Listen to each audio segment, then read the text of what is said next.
सहनौ भुनक्तु सह वीर्यं करवावहै तेजस्विनावधीतमस्तु मा विद्विषावहै।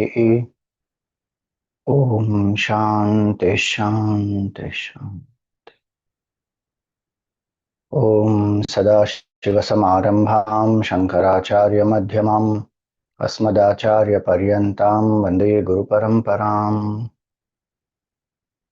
ॐ नमस्ते अस्तु भगवन् विश्वेश्वराय महादेवाय त्र्यम्बकाय त्रिपुरान्तकाय त्रिकाग्निकालाय कालाग्निरुद्राय नीलकण्ठाय मृत्युञ्जयाय सर्वेश्वराय सदाशिवाय श्रीमन्महादेवाय नमः। ॐ समस्तजनकल्याणे निरतं करुणामयं नमामि चिन्मयं देवं सद्गुरुं ब्रह्मविद्वरम्। Hari Om, salutations to all.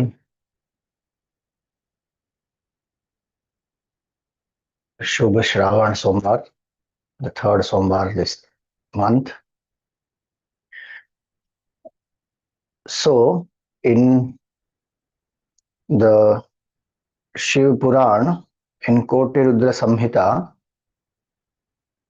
is the description about the Vishveshwara Linga,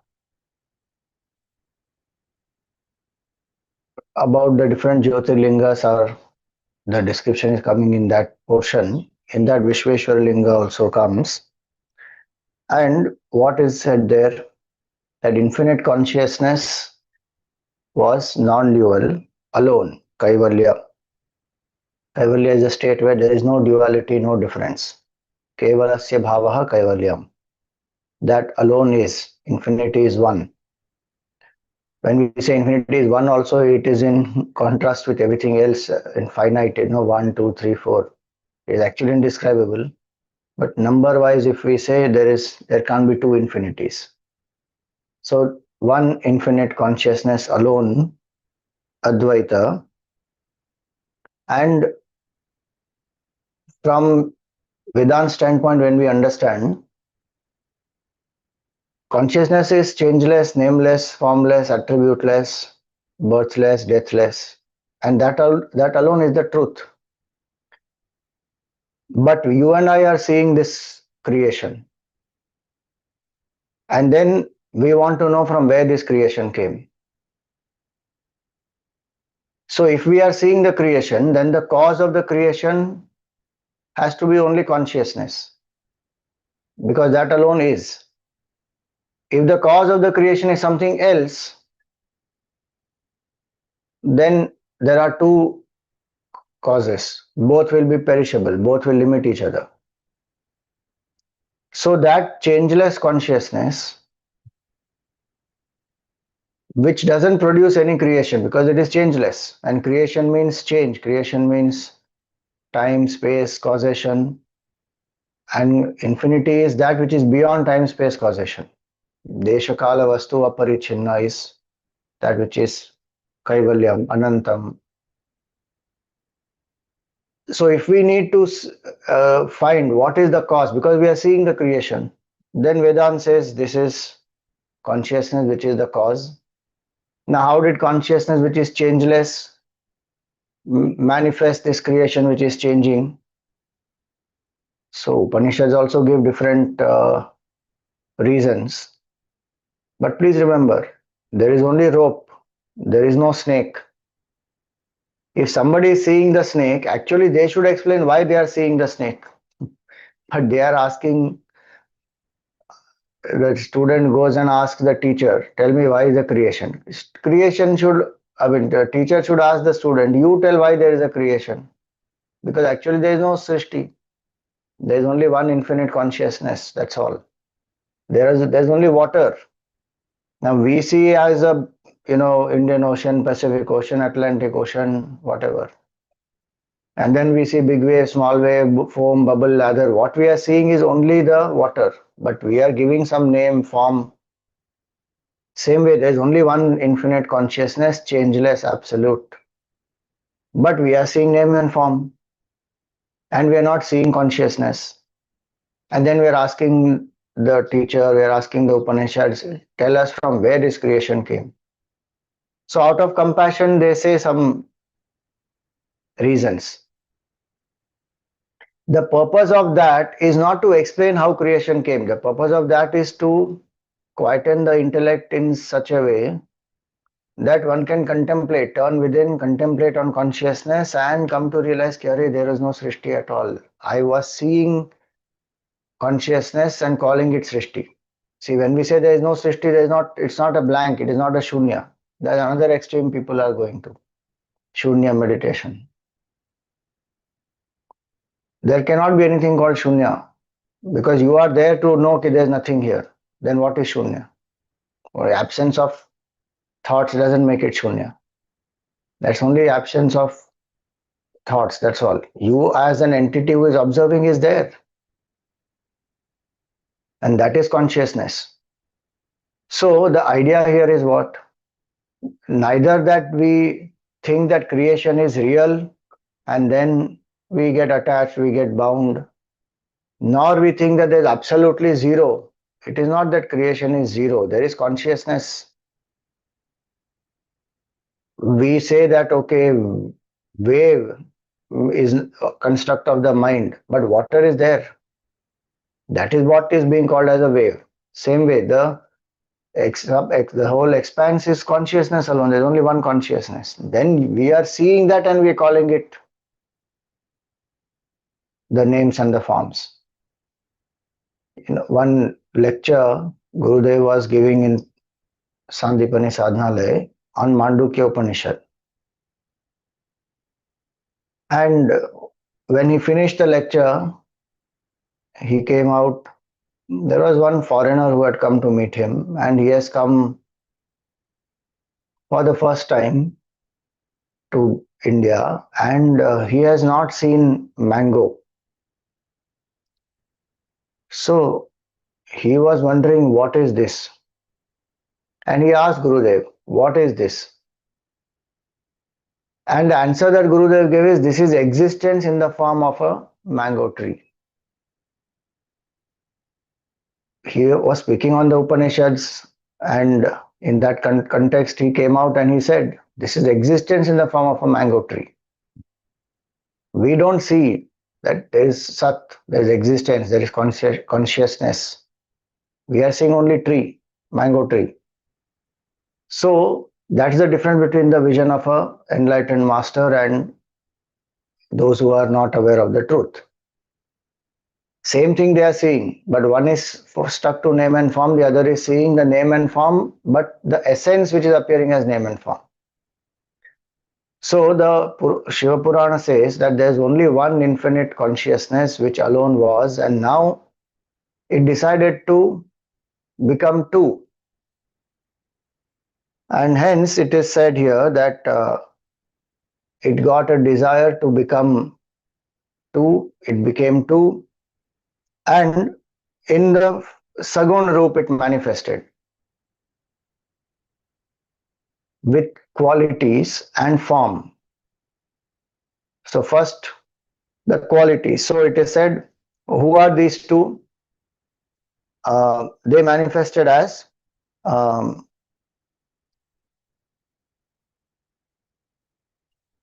Shiva and Shakti. And this Shiva and Shakti are in saguṇa-rūpa, meaning they have qualities, attributes. Absolute Brahman, no attributes. Then using the power of Maya, he becomes two. Now Shiva and Shakti. Formless, but having attributes. So saguṇ-nirakar. From them came Bhagavan Vishnu. Now don't get confused. I told you earlier also, in Shiv Puran, Shivji is the greatest, supreme. Everyone comes from Shivji only.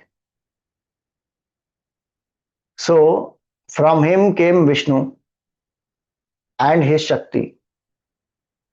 And what did Bhagavan do? He told them that you have to take this creation forward. For that you should do tapasya. So Vishnu Bhagavan and his Shakti, what did they say? that there is no place for doing tapasya, and where will we establish ourselves and do tapasya.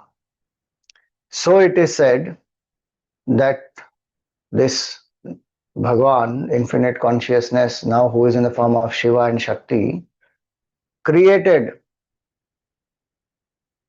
this land mass, which is, I forget now the conversion, 5 koshas. How many kilometers? I don't remember now. A particular landmass he created, and that was his own swarup as though. So that nirguṇ, nirakar tattva manifested this. One can say saguṇa-nirakar tattva also manifested, both are one and the same only.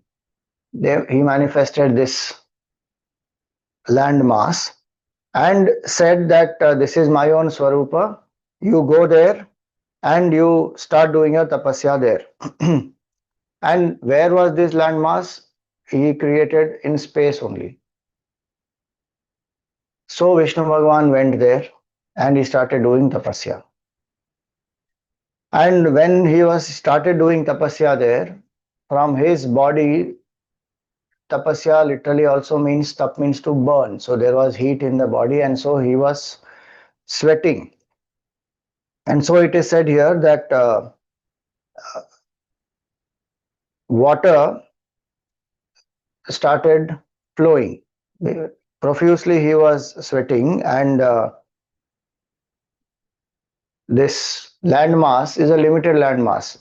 In the water that was generated, it was getting as though drowned and swept away. Then what happened? Vishnu Bhagavan, he saw and he was stunned, saying, "Arey, what is this wondrous thing? This water is emanating from this body, and this is covering the Akash, and in that this land is getting swept." And he was stunned and he shook his head. So one mani from his earrings, it fell on that landmass. So that place is what is called as Manikarnika. Now, when as the land was getting swept, then what happened? Bhagavan Shiva upheld this land on his Trishul. And so the land was saved, the water which was then pervading the Akash, etc. Bhagavan lifted up the land, and Bhagavan Vishnu, along with his Shakti, stayed there. And from his Nabhi, now one lotus emerged. And in that lotus is Brahmaji. And that also happened because of the will of Bhagavan Shiva. So now Brahmaji has manifested. So Vishnu Bhagavan further told Brahmaji that now you have to take this creation forward. So Brahmaji manifested 14 worlds, Brahmandas. And here it is said also that what is the range of this creation? So it is said here, 50 crore yojan, 50 crore yojanas, 1 yojan is 8 miles. 50 crore yojanas is the Srishti. Then Bhagavan thought that this is the Srishti. Shivji, he is thinking that this is the whole Srishti, and 14 worlds are there and there are jivas here. Brahmaji has taken that forward. So these jivas who are bound by karma, how will they come to unite with me? And so this 5 Koshwali city, Panchakoshi, what he did, which was on his Trishul, he left that on the earth. And he said that this Kashi, will be Kalyanadayini, which will destroy the karma bandhanas and which will provide knowledge and which will give mukti also to everyone. And he said that I will remain here in the nirguṇ nirakar form as the Avimukteshvara Linga. So, Avimukteshvara Linga was established there. Bhagwan manifested as Avimukteshvara Linga. And then he told Vishnu Bhagavan that you also should not abandon this kshetra. And when he said that, Bhagwan Vishnu, he followed those orders, and so it is said that Bhagwan Vishnu also is there in Kashi, Bhagwan Shiva is also there in Kashi. And whenever Brahmaji's one day is over and the Srishti goes into Pralay, then Shivji upholds this Kashi alone on his Trishul. So that way Kashi is indestructible. And here again, what we had discussed in the beginning, the word Kashi, why it is there, the name, because karmanam karshanat, that which destroys the karmic bondage of people, even the worst of the sinners comes there, gets purified, it will grant mukti. And it is said in other places, other mokshapuris, the 7 mokshapuris, Ayodhya, Mathura, Maya, Kashi, Kanchi, Avantika, Puri, Dwaravati, Chaiva, Saptaita, Mokshadaikaha. In these 7, in the other 6, it is said that one can get Sarupya Mukti, but only in Kashi one will get, so Sarupya, Salokya, Samipya. This you can get in other, through the other Puris, but only in Kashi you get Sayujya Mukti. And it is also said that those people who go to the other Puris, they will have to come back to Kashi to get ultimate Mukti. Anyani Mukti Kshetrani Kashi Prapti Karani Cha Kashim Prapya Vimuchyeta Nanyatha Tirtha Kotivihi.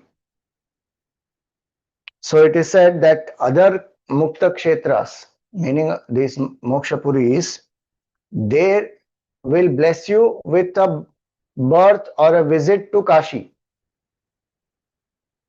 And the real liberation one gets only from Kashi. The Sayujya Mukti one gets only from Kashi. Kashim Prapya Vimuchyeta Na Anyatha Tirtha Kotivihi. Even you can go to crores of other tirthas, one will not get what one will get in Kashi. And so, this is the Mahatmya of Kashi. And it is also said, one whose gati, who has done such terrible things that sadgati will not happen, lot of durgati is there in that person's life. That person also, if one comes to Kashi, that person will get free from the sins. Again, don't think this is a license to do anything that one wants. The point is, this is compassion of Bhagavan. And Jiva will come there by grace of Bhagavan only. One's own karma alone doesn't bring one there. So one has to remember this, be dharmic in conduct, and if somehow some ignorance, because of ignorance one does something, pray to Bhagavan, one may come to Kashi and then the karmas can get destroyed there. Now, having said this, it is said even Devatas want to take birth in Kashi to get mukti. Not only they want to take birth here, they want to die also in Kashi only. Why? Because Kashi Maranat Mukti, Bhagavan Shiva only gives the Tarak mantra, Ram or Om, and liberates the person. And so this is very dear to Bhagavan Shiva, and having done this, Bhagavan has placed the Kashi on the earth. He protects Kashi during the time of Pralay. Bhagavan Vishnu also always stays there. Now, This nirgun nirakar tattva. Now this very nice prasang that comes here in Shiv Puran. The nirgun nirakar tattva and sagun sakar tattva. They are having one conversation. It's very strange, no? So this Kalagni Rudra Bhagavan, who is manifest form, who is also Vishveshwara, he is talking to Bhagavan, who is Nirgun Shiva. Nirgun Shiva, but he is taken form. How is he having conversation? So form is having conversation with formless. That is always possible. Formless is in subtle form, but doesn't mean that there is no consciousness in that. So this conversation is happening where it is said here that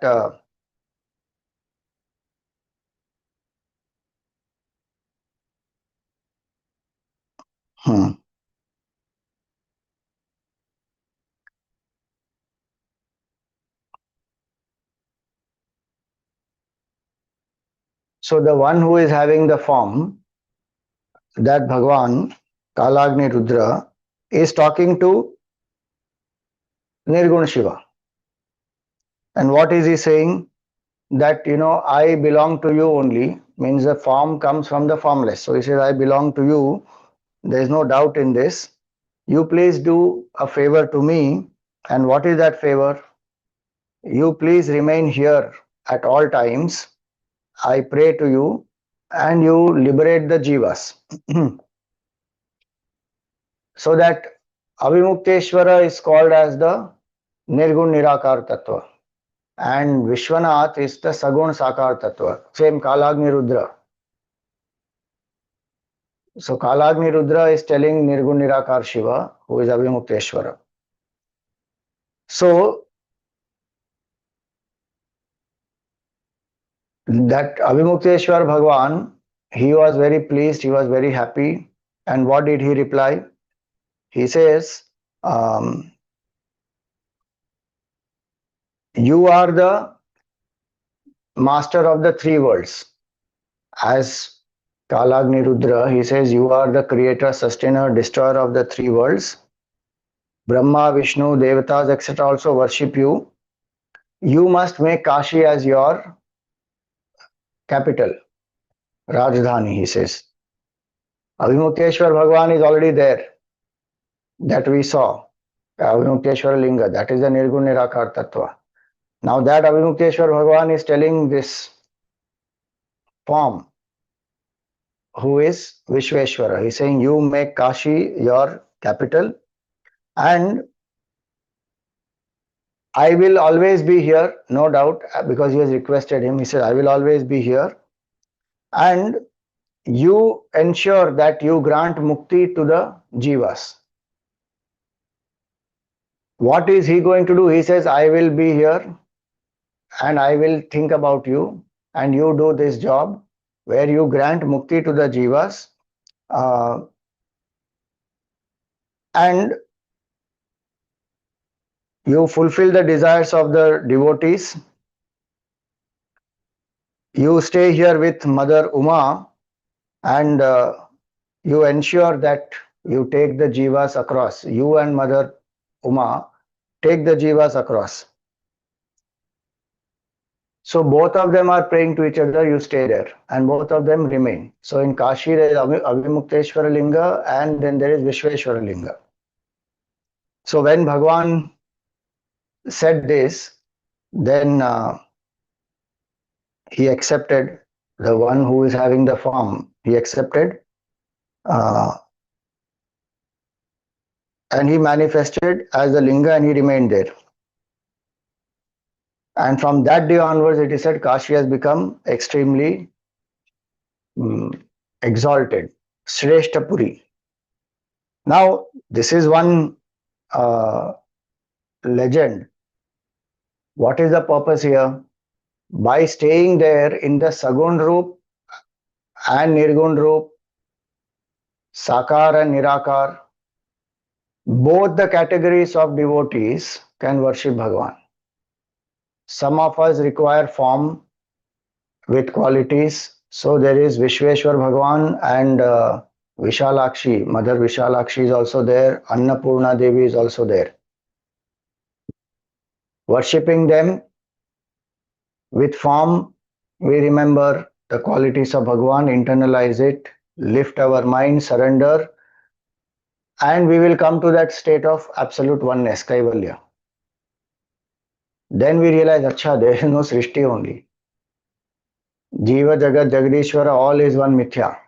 But that is from the highest standpoint. One should not think that if there is Mithya, then why am I doing sadhana? That I which is there now, which is asking this question, that I only has to be dissolved. Till that I is there, the world appears real. Till the world appears real, sadhana has to be done. So, saguṇ sakar roop sadhana one can do. Or one can even meditate on nirguṇ-nirakar tattva, infinite consciousness, ānanda-rūpa shivoham shivoham. So Bhagavan is there in Kashi in both forms, nirguṇ-nirakar also, saguṇ sakar also. Today's verse is about that. This whole background I gave is to explain that particular verse. We will just take that, yes. 6th verse.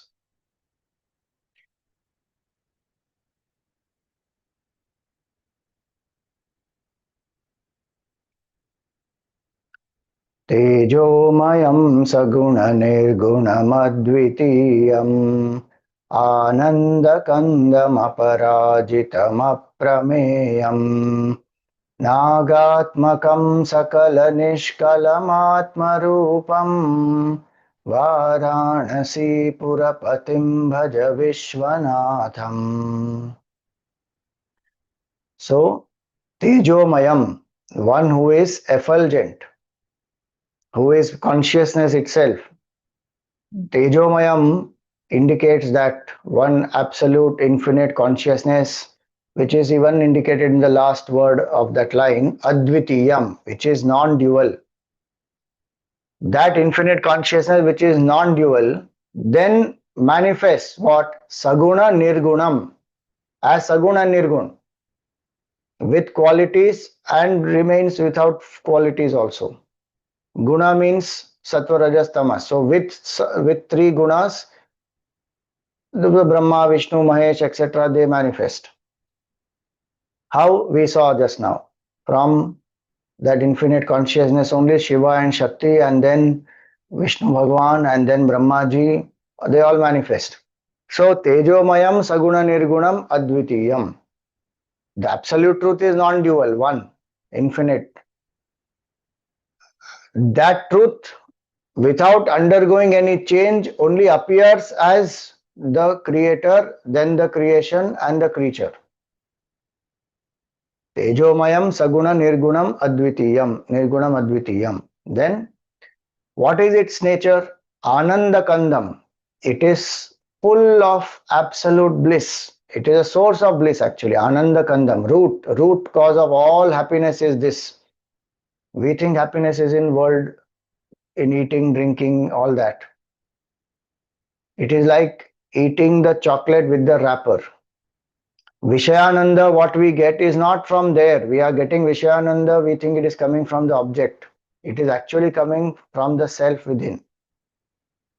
But we don't know that. We think that we mix up Ananda to be pleasure.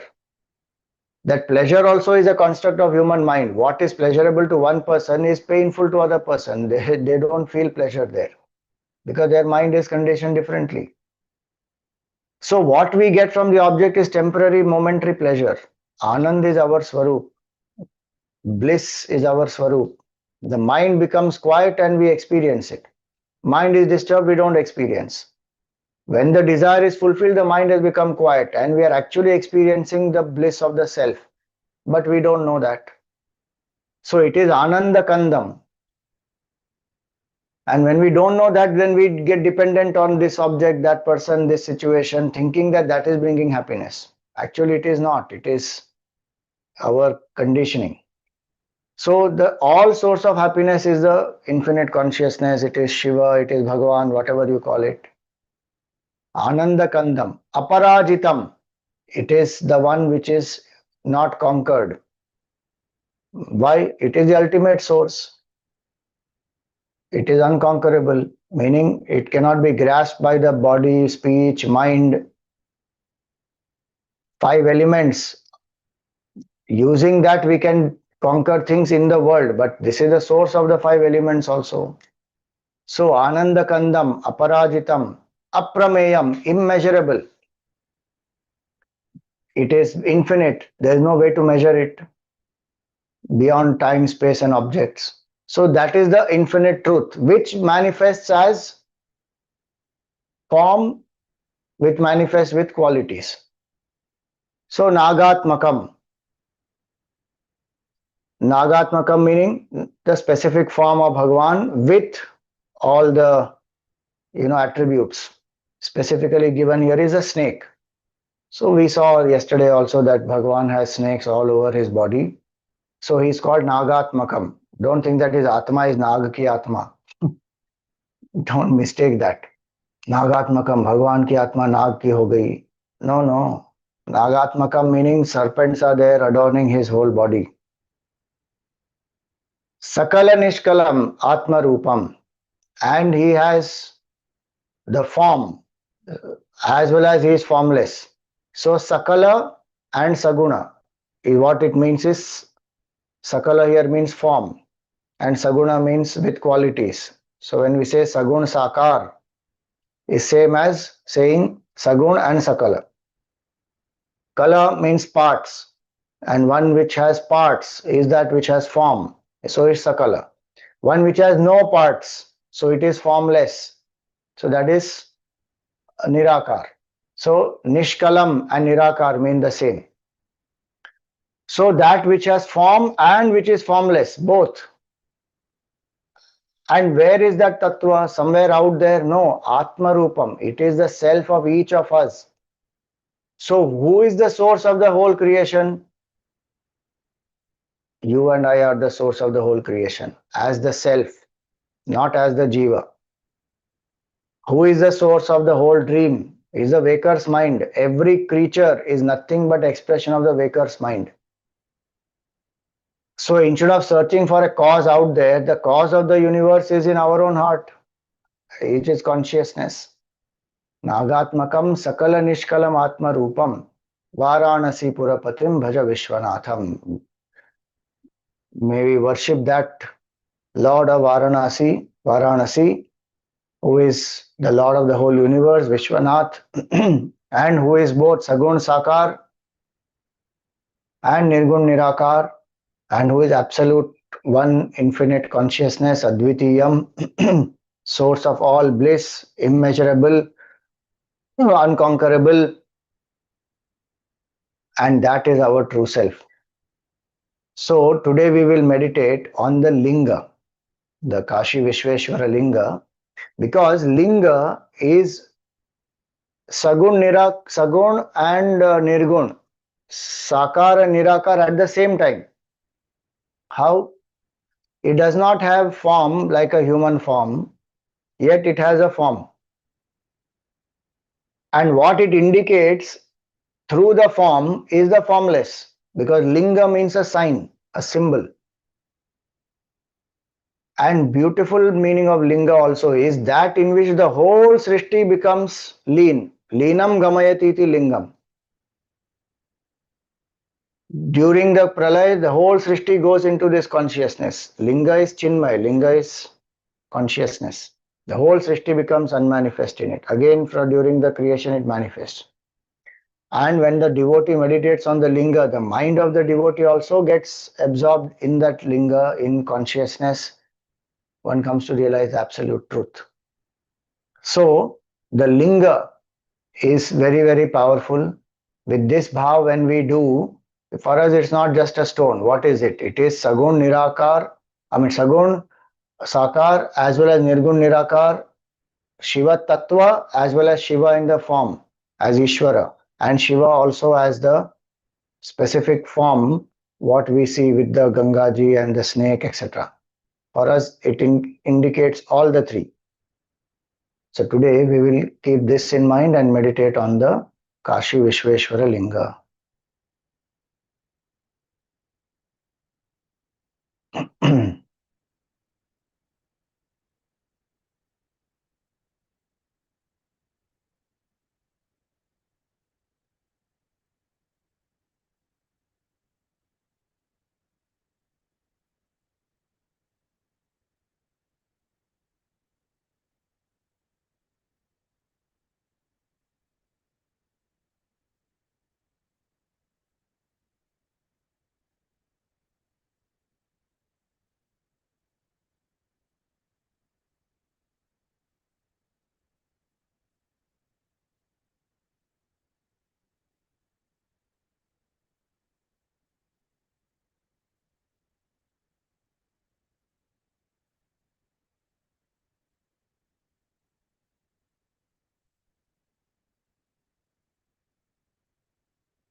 Sit erect, the head, the neck, and the spine in a straight line.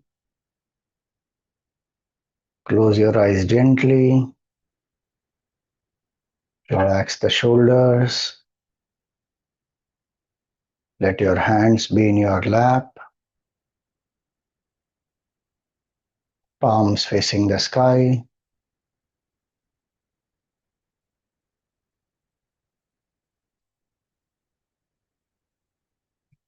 Come to a comfortable posture.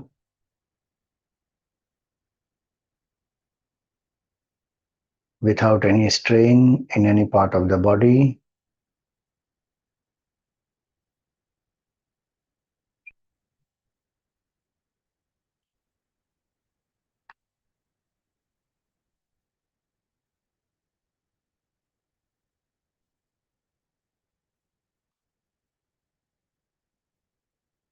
Invoke gratitude in your heart. Thank Bhagwan for all the blessings as well as the challenges that we have in life.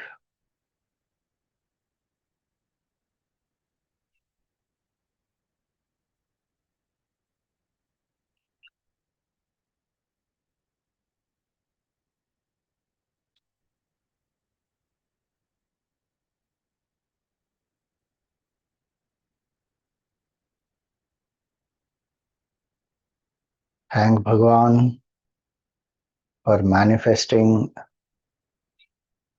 as a linga,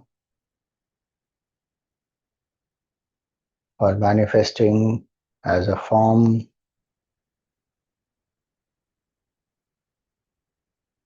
for creating Kashi,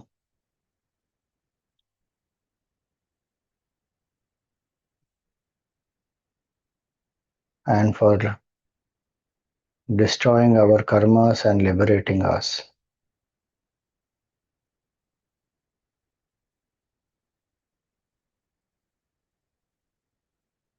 If you have been to Kashi, thank Bhagwan for that glorious opportunity. If you have not been to Kashi, pray to Bhagwan to make it happen.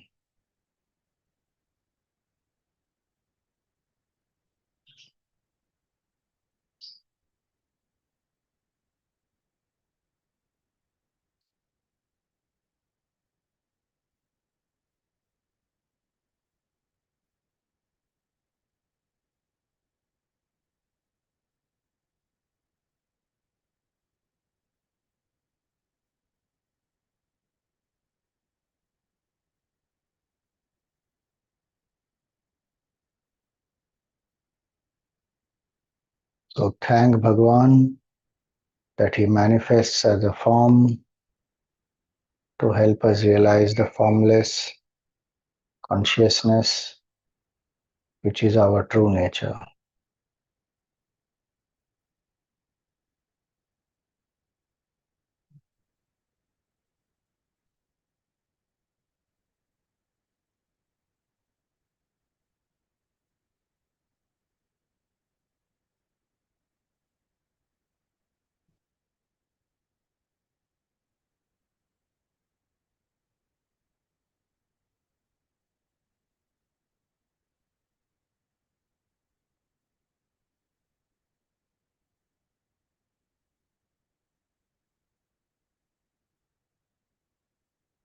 Suggest to the mind that for the next 20 minutes I am steady and still without any movements.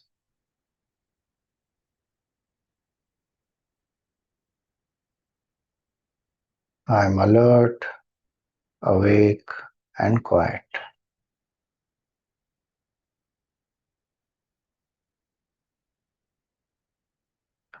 I am only a seeker, a devotee,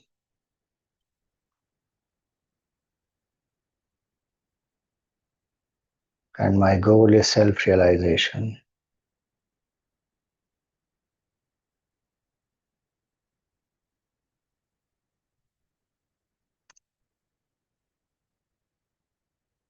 Relax the body with deep breathing.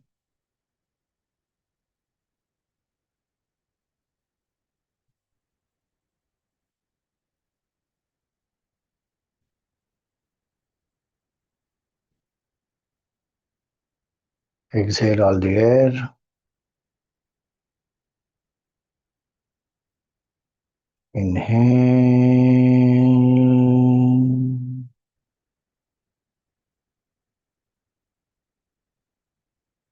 Relax.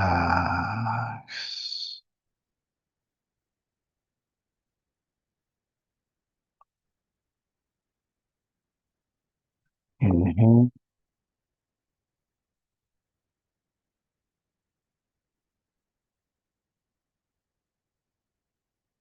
Relax.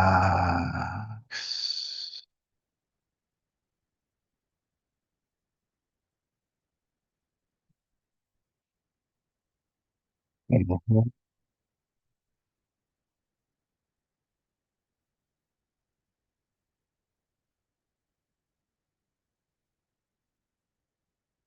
Relax.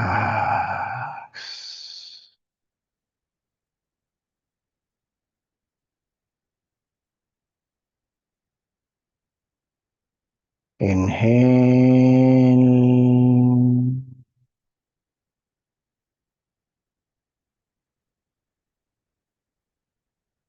Relax.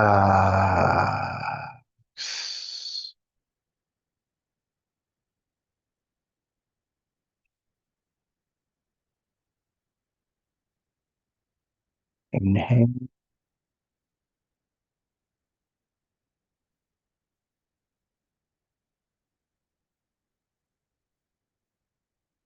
Relax.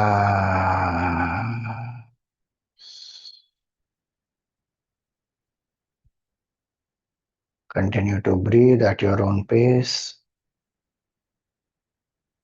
Slow, steady, and deep.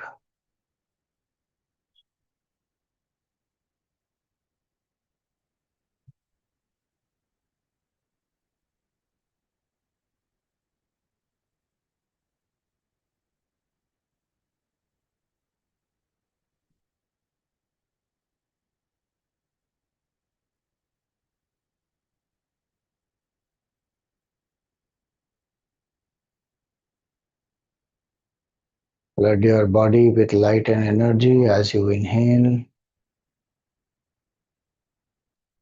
and let go of any stress or strain as you exhale.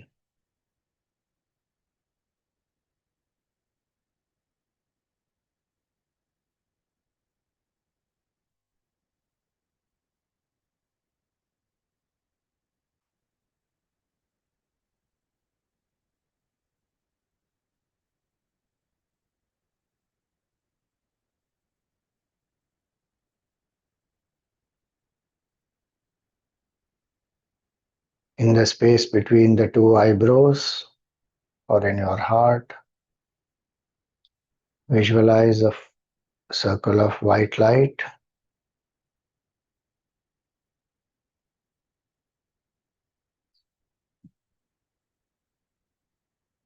and invoke the auspicious form of your Sadguru, if you have one, or invoke the form of Bhagavan.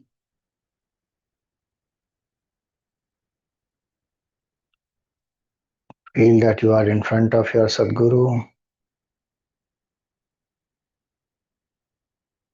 offering some flowers at the feet of the Sadguru,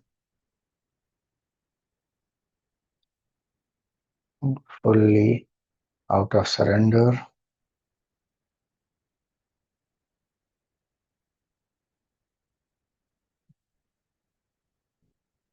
We chant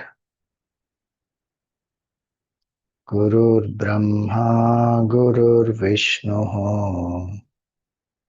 Gurur Devo Maheshwaraha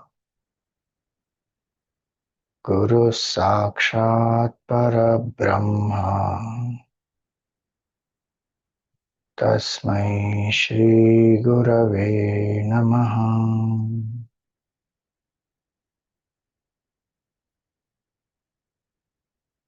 Perform a pradakshina of the Guru. Come and prostrate in front of the Guru.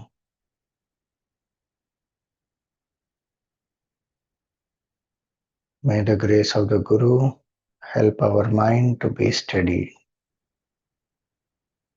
in contemplation.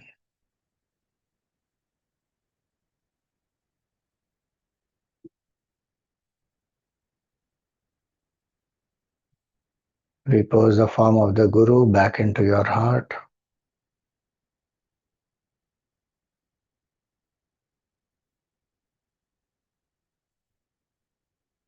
Invoke the auspicious Vishveshwara Linga of Kashi.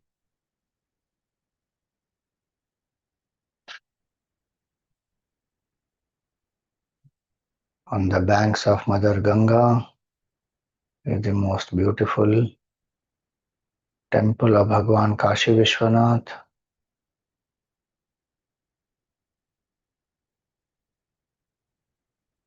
In the Garbhagriha,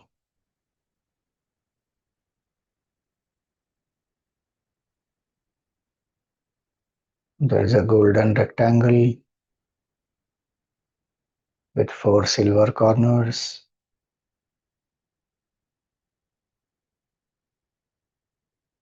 In the center of that rectangle is the golden yoni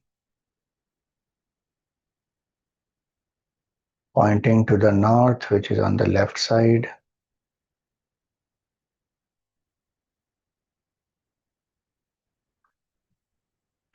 And in the center of the yoni is the linga.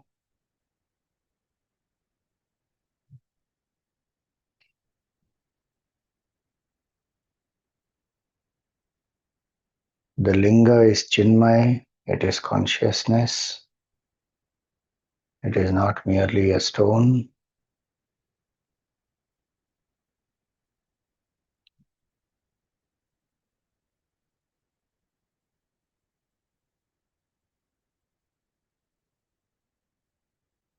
The linga is elliptical in form, placed on the yoni. The linga is representing Bhagwan Shiva, representing consciousness, representing Ishvara.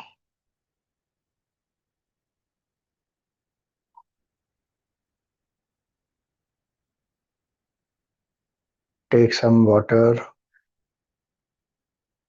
in a vessel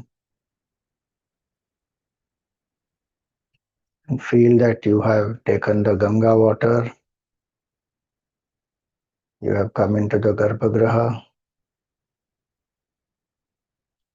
and with your both hands you are offering Abhisheka on the Shivalinga, on Vishveshwara Linga.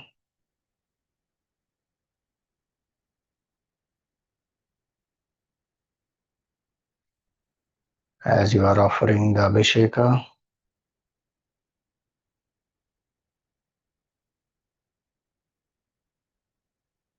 we will chant Om Namah Shivaya. Keep offering the Abhisheka.